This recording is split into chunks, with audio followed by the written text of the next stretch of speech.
Detachment, present arms.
Ladies and gentlemen, please be seated.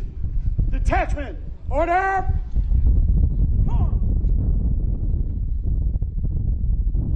Sound, order arms, and parade rest.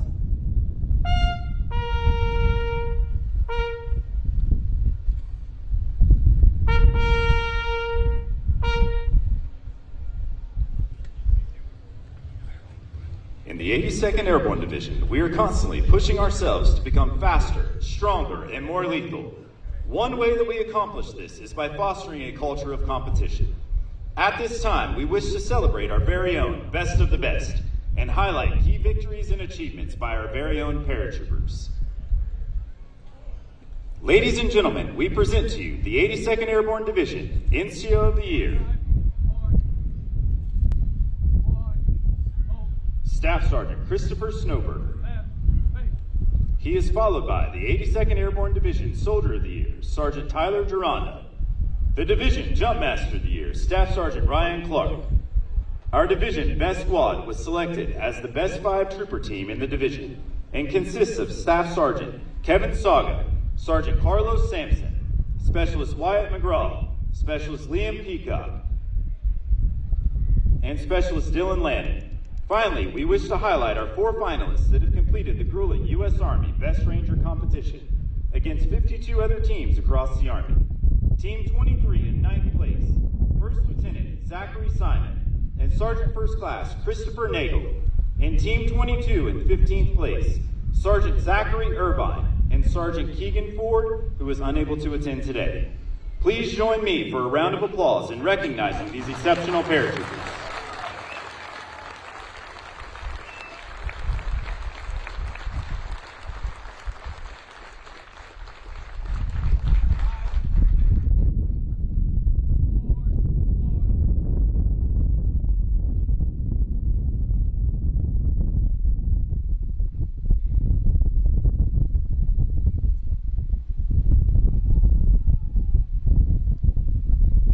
Paratroopers competed in numerous events as individuals or teams. The dust has now settled and a clear winner has emerged. Ladies and gentlemen, after a grueling week filled with tremendous shows of strength, speed, mental toughness, and resilience, this year, the overall Best Battalion of All-American Week 2025 is 1st Battalion 325 Airborne Infantry Regiment, 2nd Brigade Combat Team, Red Falcons.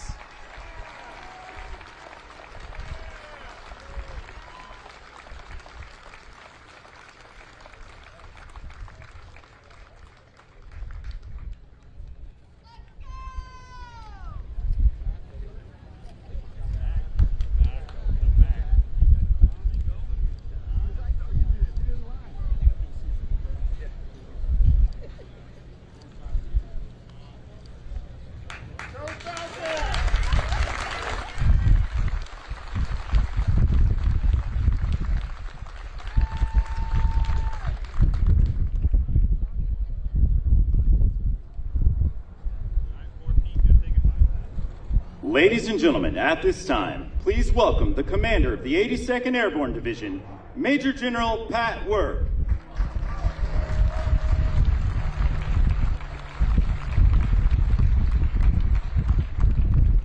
Paratroopers, rest. Flex your knees. Shake it out. We'll square you away here in a moment. Ladies and gentlemen, thank you for joining us today. You honor these extraordinary paratroopers in America's 1st Airborne Division with your attendance, and we're grateful. All right, paratroopers, square yourselves away.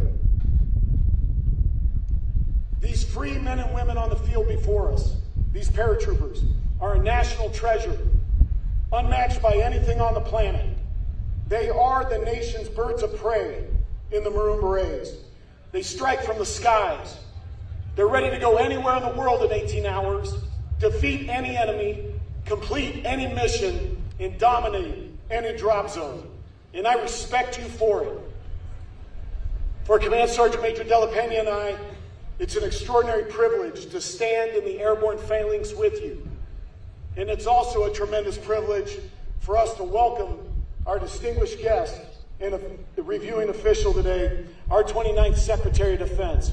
So Secretary Hegseth, sir, welcome to the 82nd, welcome to All-American Week, and welcome to Fort Bragg, what many of us refer to as the center of the universe. We look forward to your remarks. Airborne, sir.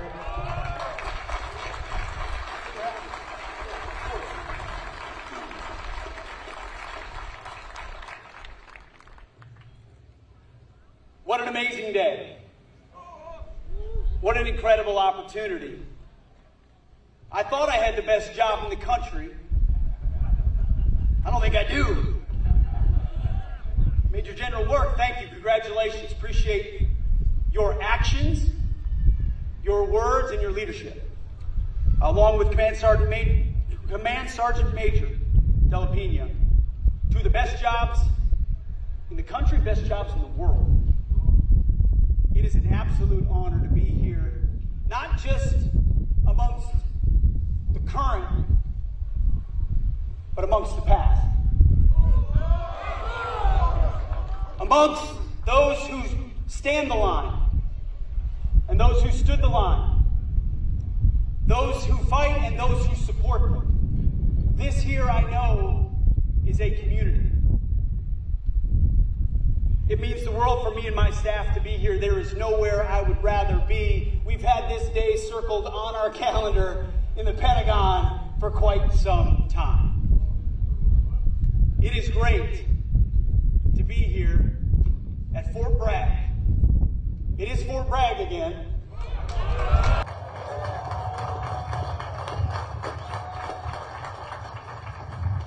You know, there's nothing wrong with liberty. Give me liberty or give me death. I love it. But give me Fort Bragg every day of the week.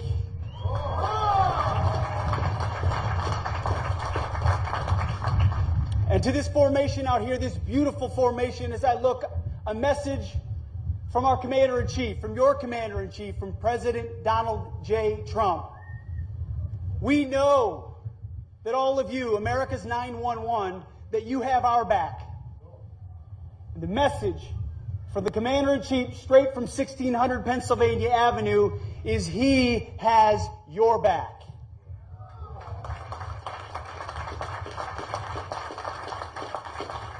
I get a chance to watch it every day in the Oval Office, on foreign trips, wherever he is laser focused on putting America and Americans first and ensuring peace through strength.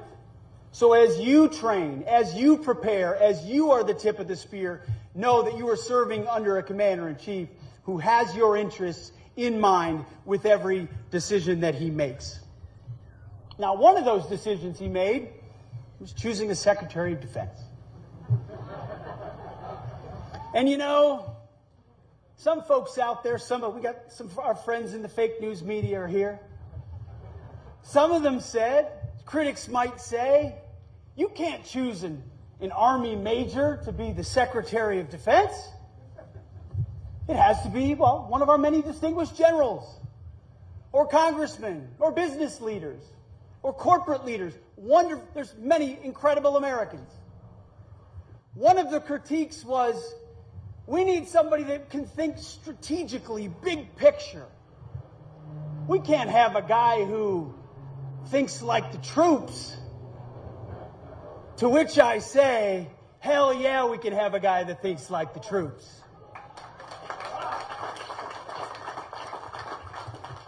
You see, my job is to think strategically, operationally, but also understand the tactical.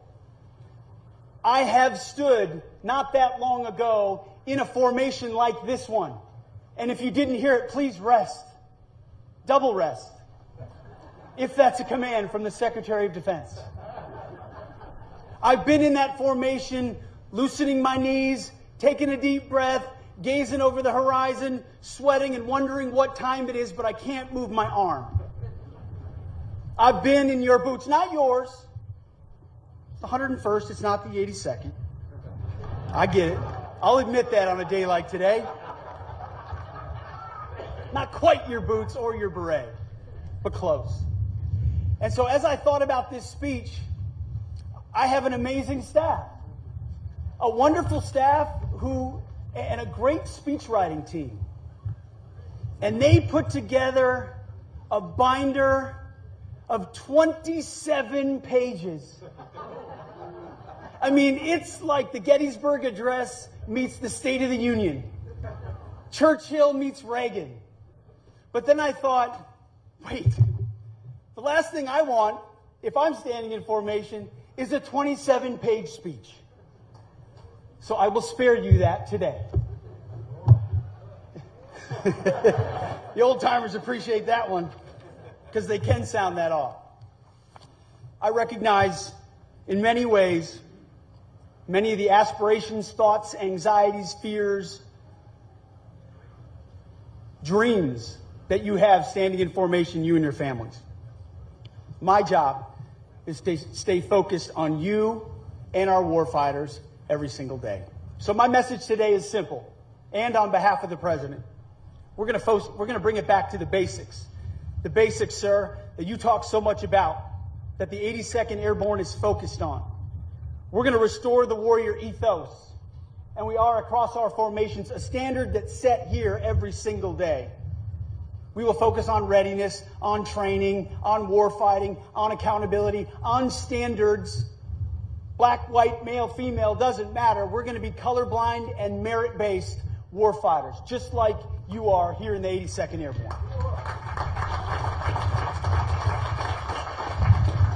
We're also taking care of our people. It's not just training. It's not just beans and bullets. It's families. It's historic investment in barracks and housing, in health care, and yes, in pay. There's a big increase coming for E1 to E4. Also, I've got a bit of an announcement today that might be of interest to this community. For the first time in 25 years, here at the Secretary of Defense, through the Secretary of the Army, we are increasing jump pay.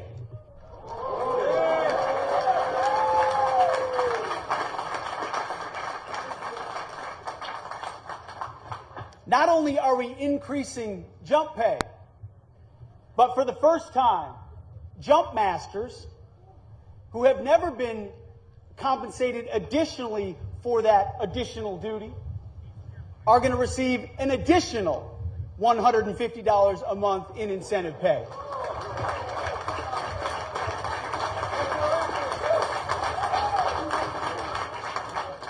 So here's to our paratroopers, our jump masters, who do the difficult things in difficult places that most Americans can never imagine. But I want you to know, inside the corridors of the Pentagon, you are on our mind with the decisions that we make in budgets, in planning, in deployments, in orders, in reorganizations. We have you and your families in mind. We're also going to rebuild our military. President Trump is committed to historic investments inside our formations. Our promise to you is that when the 82nd Airborne is deployed, if we have to call 911 for America's response force, you will be equipped better than any other fighting force in the world. You should never enter and will never enter under President Trump's watch a fair fight. That's my promise to you.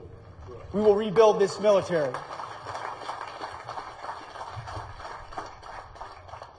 And we're going to reestablish deterrence. Unfortunately, for a number of years, the world watched and wondered where American leadership and American strength was. They watched the war that was unleashed in Ukraine, or the attacks that happened on October 7th, just that same mentality reverberating just this last night, sadly, in Washington, D.C. We saw the debacle of what happened in Afghanistan. President Trump has said, by putting America first, we will reestablish peace through strength, and we will reestablish deterrence. And when I look out at this formation, the eyes of the men and women and these flags, I see the eyes of deterrence. I see the eyes of American strength. I see the eyes that will deter the wars that we don't want to fight, because we know we have a president committed, a commander-in-chief committed to peace, peace through strength. And my first platoon motto we ever had, which is one that you all know well, it's those who long for peace must prepare for war. You live that motto every single day on behalf of our nation, and I cannot thank you enough, express our gratitude enough for what you do. So, in conclusion, I'm going to turn to page 27 and end with some well-written words deserved of a fantastic formation like this one. I'm grateful to be assembled here amongst America's Guard of Honor, the warriors of the 82nd Airborne Division, your families, and so many stout-hearted veterans. Like those who came before you, you keep showing the world the stuff you're made of, because we know you are ready for the important work that lies ahead. On behalf of the President of the United States, on behalf of the Office of the Secretary of Defense, on behalf of a grateful nation, Godspeed to all of you. God bless the United States of America. And airborne, all the way. Cool. Thank you.